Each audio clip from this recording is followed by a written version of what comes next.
Washington Boeing believes an upcoming service life extension of its Super Hornet fleet, set to begin next year, would be an optimum time for the Navy to build in new upgrades, add conformal fuel tanks and to make it more stealthy.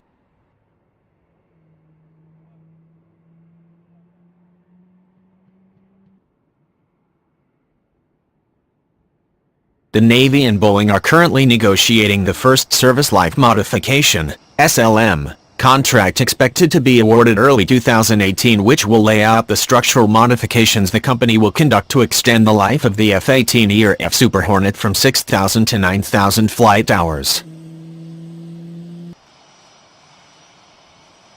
But for an additional cost, the company could also upgrade the Super Hornets to the more advanced Block II configuration during the modification period, said Mark Sears, Boeing's director of SLM. What SLM allows is, while we have the aircraft open to do the life extension mod, we can go ahead and apply the provisionings for the conformal fuel tanks, the advanced cockpit station and also the advanced networking system, he said. The company could also apply a low observable coating to the aircraft to help reduce the aircraft signature.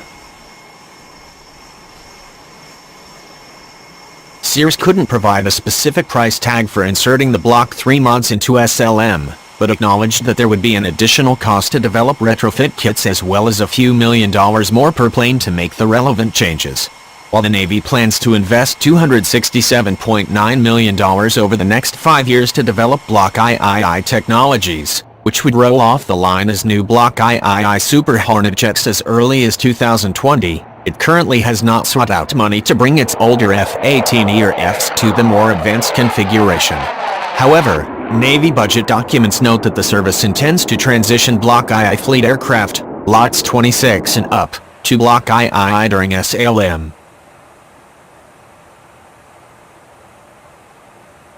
We haven't necessarily seen the funding for the retrofit piece of it yet, but I think it is in their plan to do Block II to Block III conversions, Sears said. While the Navy plans to invest $267.9 million over the next 5 years to develop Block III technologies, which would roll off the line as new Block III Super Hornet jets as early as 2020, it currently has not sought out money to bring its older F-18ERFs to the more advanced configuration. However, Navy budget documents note that the service intends to transition Block II fleet aircraft, lots 26 and up, to Block II during SLM.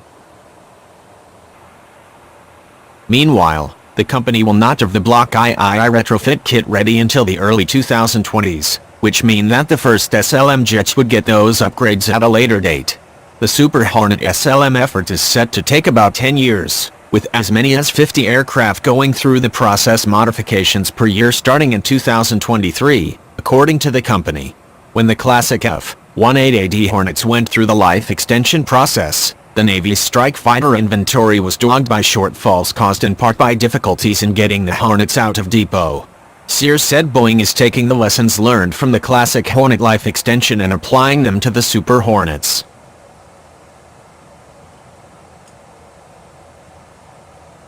For instance, Boeing is doing work to help the company understand which structural changes need to be done to the Super Hornet and the best way to do that work at a much earlier time in the F-18ERF's lifespan.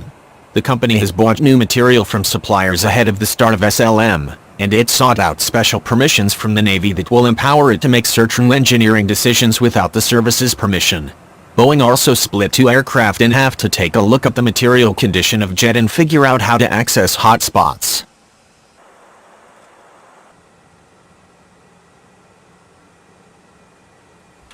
The 2 aircraft have been surprisingly clean of corrosion, and Boeing has found that it won't have to take the jet's wings in order to do structural modification work, Sears said. We learned that we are going to have to remove fuel cells from most of the jets in order to do mods, and while that's not great news, at least now that we know, we can go ahead and plan them into the supply system.